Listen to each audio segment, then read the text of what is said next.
ನಮ್ಮ ಇಂದಿನ ಸನಾತನ ವಾಗ್ಮಯ ಕಾರ್ಯಕ್ರಮವನ್ನು ದೀಪ ಬೆಳಗಿಸಿ ಉದ್ಘಾಟಿಸಿದ ನಮ್ಮ ಈ ಕಾರ್ಯಕ್ರಮದ ಮುಖ್ಯ ಅತಿಥಿಗಳಿಂದ ಶುಭ ನುಡಿ. ಆತ್ಮೀಯರೇ, ಸ್ಥಳ ಸಾನ್ನಿಧ್ಯ ಶ್ರೀ ಗೋಪಾಲಕೃಷ್ಣ ದೇವರನ್ನು ಮನಸ್ಸಾರೆ ಸ್ಮರಿಸುತ್ತಾ ಈ ಒಂದು ಸನಾತನ ವಾಗ್ಮಯ ಎನ್ನುವಂತಹ ಕಾರ್ಯಕ್ರಮದ ಅಡಿಯಲ್ಲಿ ಈ ಒಂದು ಕಾರ್ಯಕ್ರಮವನ್ನು ನೀವು ಏರ್ಪಡಿಸಿದ್ದೀರಿ. ವೇದಿಕೆ ಮುಂಭಾಗದಲ್ಲಿರುವಂತಹ ನನ್ನ ಮಿತ್ರರಾದಂತಹ ಸಂಸ್ಥೆಯ ಮುಖ್ಯ ಗುರುಗಳಾದಂತಹ ಸತ್ಯಶಂಕರವರೇ, ಸಹೋದ್ಯೋಗಿ ಬಂಧುಗಳೇ, ಅವರ ಸಹೋದ್ಯೋಗಿಗಳು ಹೌದು, ನನ್ನ ಸಹೋದ್ಯೋಗಿಗಳು ಕೂಡ ಹೌದು, ಹಾಗೆ ಪ್ರೀತಿಯ ವಿದ್ಯಾರ್ಥಿನಿಯರೇ, ಈ ಒಂದು ಕಾರ್ಯಕ್ರಮದಲ್ಲಿ ನೀವು ಅದರೊಂದಿಗೆ ಆಧುನಿಕತೆಯ ಸ್ಪರ್ಶವನ್ನು ನೀಡಿ ಈ ಒಂದು ಕಾರ್ಯಕ್ರಮವನ್ನು ನೀಡಿದ್ದೀರಿ. ಬಹುಶಃ ಬಹಳ ಉತ್ತಮವಾದಂಥ ಕಾರ್ಯಕ್ರಮ. ನಮ್ಮ ಹಿಂದೆ ನಮ್ಮ ಶಾಲೆಯಲ್ಲಿ ನೆನಪಾಗ್ತದೆ, ಅದನ್ನು ಹೇಳಬೇಕಾಗ್ತದೆ. ನಾವೆಲ್ಲ ಇಲ್ಲಿ ಕೆಲಸ ಮಾಡ್ತಿರುವಂತಹ ಸಂದರ್ಭದಲ್ಲಿ ಶನಿವಾರದವರು ಲಾಸ್ಟ್ ಪೀರಿಯಡ್ 1 ಅಥವಾ 2 ಪೀರಿಯಡ್, ಪ್ರತಿಯೊಂದು ಶನಿವಾರದವರೆಗೂ ಒಂದೊಂದು ತರಗತಿಯವರು. ಆವಾಗ ಬಹುಶಃ 2005-06 ಆಗುವಾಗ ಸುಮಾರು ನಮ್ಮ ಶಾಲೆಯಲ್ಲಿ 450 ವಿದ್ಯಾರ್ಥಿಗಳಿದ್ದರು. 10th ABC 154 ಮಕ್ಕಳಿದ್ದದ್ದು ನೆನಪುಂಟು. ತುಂಬ ಮಕ್ಕಳಿದ್ದರು. ಆದ ಕಾರಣ ಎಲ್ಲ ತರಗತಿಗಳಿಗೆ ಒಂದೊಂದು ಶನಿವಾರದವರೆಗೂ ಕಾರ್ಯಕ್ರಮ ನೀಡುವಂಥದ್ದು. ಆಗ ನೀಡುವಂತಹ ಕಾರ್ಯಕ್ರಮಕ್ಕೂ ಈಗಿನ ಕಾರ್ಯಕ್ರಮಕ್ಕೂ ಸ್ವಲ್ಪ ವ್ಯತ್ಯಾಸ ಕಾಣ್ತಾ ಉಂಟು. ಬಹುಶಃ ಇದು ಬೇಕು. Change is the law of nature ಅಂತ ಹೇಳ್ತಾರೆ. ಬದಲಾವಣೆ ಎನ್ನುವಂಥದ್ದು ಪ್ರಕೃತಿಯ ಸಹಜವಾದ ಗುಣ. ಅದರೊಟ್ಟಿಗೆ ನಾವು ಕೂಡ ಏನಾಗಬೇಕು ಅಂದರೆ ಬದಲಾವಣೆ ಆಗಬೇಕು. ಕಾಲಕ್ಕೆ ತಕ್ಕಂತೆ ಗೋಲ ಕಟ್ಟುವುದು ಅಂತಂತೇವೆಲ್ಲ, ಆ ರೀತಿ ನಾವು ಯಾವಾಗಲೂ ನಾವು ಅದಕ್ಕೆ ಸಿದ್ಧರಿರಬೇಕು. ಬಹುಶಃ ವಿದ್ಯಾರ್ಥಿಗಳೇ, ಯಾವ ವೃತ್ತದಲ್ಲಿ ಯಾವ ಹಾವು ಉಂಟು ಅಂತೇಳಿ ನಮಗೆ ಗೊತ್ತಿರುವುದಿಲ್ಲ. ಅದರ ಅರ್ಥ ಇಷ್ಟೇ, ಯಾರಲ್ಲಿ ಯಾವ ರೀತಿಯ ಪ್ರತಿಭೆಗಳು ಹುದುಗಿರ್ತವೆ ಅಂತೇಳಿ. ಬಹುಶಃ ಆ ಪ್ರತಿಭೆಗಳು ಹೊರ ಜಗತ್ತಿಗೆ ಬರಬೇಕು ಅಂತಾದರೆ ಇಂತಹ ಶಾಲಾ ದಿನಗಳಲ್ಲಿ ಇದಕ್ಕೆ ಸೂಕ್ತವಾದಂಥ ವೇದಿಕೆ ದೊರೆಯುತ್ತದೆ. ಈಗ ನನಗೆ ನನ್ನೊಬ್ಬರು ಸಹೋದ್ಯೋಗಿಯವರು ನಡೀತಿತ್ತು. ಬಹುಶಃ ನಾವು ಸ್ವಲ್ಪ ಹುಟ್ಟಿದ್ದು ಬೇಗ ಆಯಿತು ಅಂತೇಳಿ. ಕೆಲವರಿಗೆ ಅರ್ಥ ಆಗ್ಬೋದು, ಕೆಲವರಿಗೆ ಸ್ವಲ್ಪ ಅರ್ಥ ಆಗದೇ ಇರ್ಬೋದು. ಇದರ ಅರ್ಥ ನಮ್ಮ ಕಾಲ ಬಾರಿ ನಾವು ಬೇಗ ಹುಟ್ಟಿ ಈಗ ರಿಟೈರ್ಡ್ ಹಂತಕ್ಕೆ ಬಂದಿದ್ದೇವೆ. ಇನ್ನು ಈಗ ನಾವು ಹೇಳ್ತಾ ಇಲ್ಲ, ನಮ್ಮ ಹುಟ್ಟಿನಿಂದ ಸಾವಿನ ತನಕ ಅಂತೇಳಿ infancy period, adolescent period, adulthood period ಮತ್ತು ಓಲ್ಡ್ ಏಜ್ ಅಂತೇಳಿ.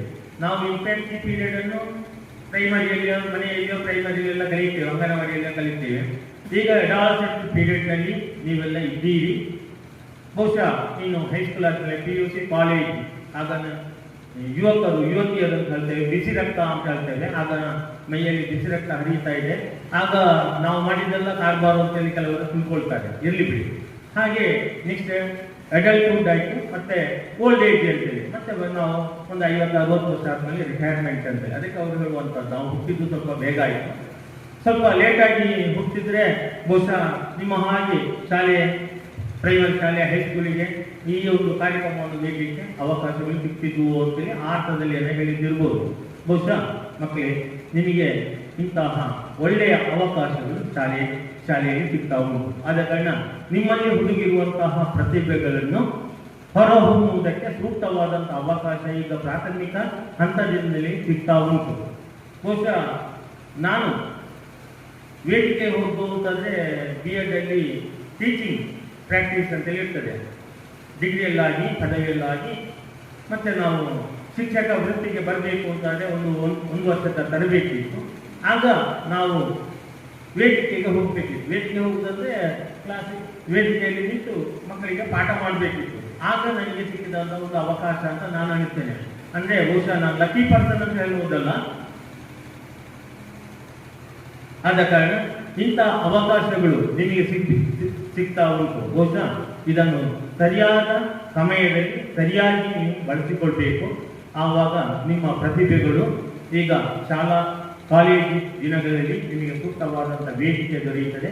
ಹಾಗೆ ಶಾಲಾ ಕಾಲೇಜಿನ ದಿನಗಳಲ್ಲಿ ನೀವೆಲ್ಲ ಪೇಪರಲ್ಲಿ ನೋಡ್ಬೋದು, ಮಂತ್ರಿಗಳೆಲ್ಲ ಈಗ ಬಹುಶಃ DKC ಅವರು ಕೂಡ ಮುಖ್ಯಮಂತ್ರಿ ಆದವರು ಕೂಡ ಅವರು ಕಾಲೇಜಿನ ದಿನಗಳಲ್ಲಿ ಅವರು MA ಮಾಡಿದ್ದು ನನಗೆ ಅನಿಸ್ತದೆ ಇತ್ತೀಚೆಗೆ ಒಂದು 10-15 ವರ್ಷ ಆಯ್ತು. ಪ್ರೈವೇಟ್ ಆಗಿ ಕಟ್ಟಿ ಎಕ್ಸಾಮ್ ಬರ್ತು ಅವರು MA ಮಾಡಿದ್ದು. ಅದಕ್ಕೆ ಮೊದಲು ಅವರು ಕಾಲೇಜ್ ದಿನಗಳಲ್ಲಿ ಅವರು ಒಂದು ಲೀಡರ್ ಆಗಿದ್ರು ಅಂತೇಳಿ.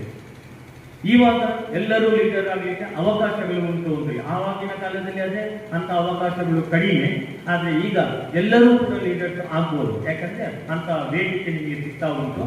ಹಾಗೆ ನೀವು ಶಾಲಾ ಕಾಲೇಜನ್ನು ಮುಗಿಸಿದ ನಂತರವೂ ಕೂಡ ಸಮಾಜಕ್ಕೆ ಬಂದ ಮೇಲೆಯೂ ಕೂಡ ಸಮಾಜದಲ್ಲಿಯೂ ಕೂಡ ಇಂಥ ವಿಪುಲವಾದಂಥ ಅವಕಾಶಗಳು ಈಗ ದೊರೆಯುತ್ತಾ ಉಂಟು. ಆದ ಕಾರಣ ಮಕ್ಕಳೇ, ಈ ಒಂದು ಶಾಲಾ ಕಾಲೇಜಿನ ದಿನಗಳಲ್ಲಿ ಚೆನ್ನಾಗಿ ಓದಿ. ನಾವು ಹೇಳುವಂಥದ್ದು, ಅಧ್ಯಾಪಕರೆಲ್ಲ ಹೇಳುವಂಥದ್ದು, ಮಕ್ಕಳಿಗೆ ಚೆನ್ನಾಗಿ ಓದಿ, ಕಷ್ಟಪಟ್ಟು ಓದಬೇಡ, ಇಷ್ಟಪಟ್ಟು ಓದಬೇಕು ಅಂತ ನಾನು ಹೇಳುವಂಥದ್ದು. ಬಹುಶಃ ಆಗಿನ ಕಾಲದಲ್ಲಿ ಎಲ್ಲ ಮೊನ್ನೆ ನಾವು ಈಗ ಒಬ್ಬರು ಮಾತಾಡುವಾಗ ಎಂಥದ್ದು ಮಾಡಿ, ಈಗ ಸೆಮಿಸ್ಟರ್ 4 ತಿಂಗಳಿಗೆ ಒಂದು ಸೆಮಿಸ್ಟರ್. ಇಂಜಿನಿಯರಿಂಗ್ ಏನಿಲ್ಲ ಅಂತೇಳಿ ಕೆಲವರು ಹೇಳ್ತಾರೆ. ಅದ್ರಲ್ಲಿ ಏನಿಲ್ಲ ಅಂದ್ರೆ 4 ತಿಂಗಳು ಒಂದು ಸೆಮಿಸ್ಟರ್ ಅಂತ ಹೇಳ್ತೇವೆ. ಅದರಲ್ಲಿ ಒಂದು ಎಕ್ಸಾಮ್ ಮಾಡುವಂಥದ್ದು. ಅದರಲ್ಲಿ 4 ತಿಂಗಳಲ್ಲಿ ಬಹುಶಃ ಶಾಲೆ ನಡೆಯುತ್ತೆ ಅಥವಾ ಕಾಲೇಜ್ ನಡೆಯುವಂಥದ್ದು 2-2.5 ತಿಂಗಳು ನಡೆಯುತ್ತದೆ. ಮತ್ತೆ ಅಲ್ಲಿ ಹೀಗೆ ನಮ್ಮ ಹಾಗೆ ಮಳೆಗಾಲದ ರಜೆ ಮತ್ತೊಂದು ರಜೆ ಅಂತೇಳಿ ಹೋಗ್ತದೆ. ಆವಾಗ ಮಕ್ಕಳ ಬೌದ್ಧಿಕ ಸಾಮರ್ಥ್ಯ ಏನಾಗ್ತದೆ, ಕಡಿಮೆ ಆಗ್ತದೆ. ನಾವೆಲ್ಲ ಕಾಲೇಜಿನ ದಿನಗಳಲ್ಲಿ ಹೋಗುವಾಗ ಬಹುಶಃ ನಾನು ಹೇಳಿದ್ದು, ಅರ್ಥಶಾಸ್ತ್ರದಲ್ಲಿ ಡಿಗ್ರಿಯಲ್ಲಿ ಅರ್ಥಶಾಸ್ತ್ರ ಅಂತೇಳಿ ಉಂಟು, ಈಗಿನ ಅರ್ಥಶಾಸ್ತ್ರ. ಅದೆಲ್ಲ ಒಬ್ಬನ ಬಗ್ಗೆ, ಕಾರ್ಲ್ ಮಾರ್ಕ್ಸ್ನ ಬಗ್ಗೆ ಅಂತ ಒಂದು 200 ಪೇಜಿನ ನೋಟ್ಸ್ ಭರ್ತಿ ಆಗ್ತಿತ್ತು. ನಮಗೆಲ್ಲ ಎಕ್ಸಾಮ್ ಬರೆಯುವಂಥ ಸಂದರ್ಭದಲ್ಲಿ ಇಷ್ಟೆಲ್ಲ ಕ್ವಶನ್ಸ್ ಎಲ್ಲ ಇರಲಿಲ್ಲ. ಒಂದು 10 ಕ್ವಶನ್ಸ್ ಕೊಟ್ಟಿದ್ರು. ಅದರಲ್ಲಿ 8 ಕ್ವಶನ್ಸ್ಗಳಲ್ಲಿ 4 ಕ್ವಶನ್ಸ್ಗೆ ನಾವು ಆನ್ಸರ್ ಮಾಡಬೇಕು. ಮತ್ತೆ ಒಂದು 10 ಮಾಡಲಿಕ್ಕೆ 2 ಅಂತೇಳಿ ಇತ್ತು.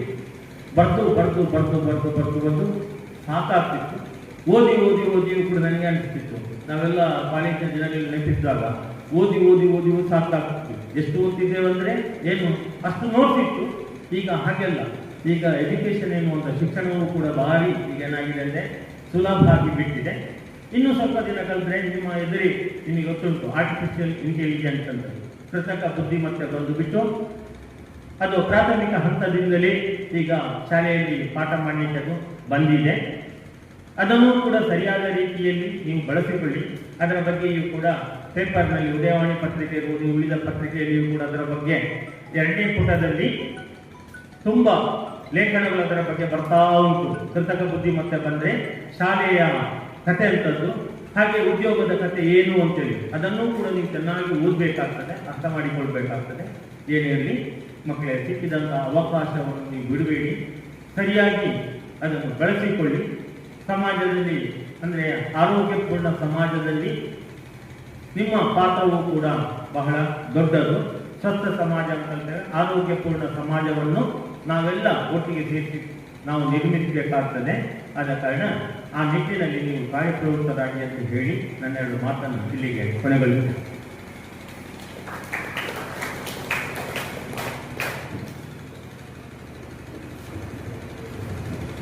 ತಮ್ಮ ಅನುಭವದ ಮಾತುಗಳಿಂದ ಶುಭ ಹಾರೈಸಿದ ತಮಗೆ ವಂದನೆಗಳು ಸರ್.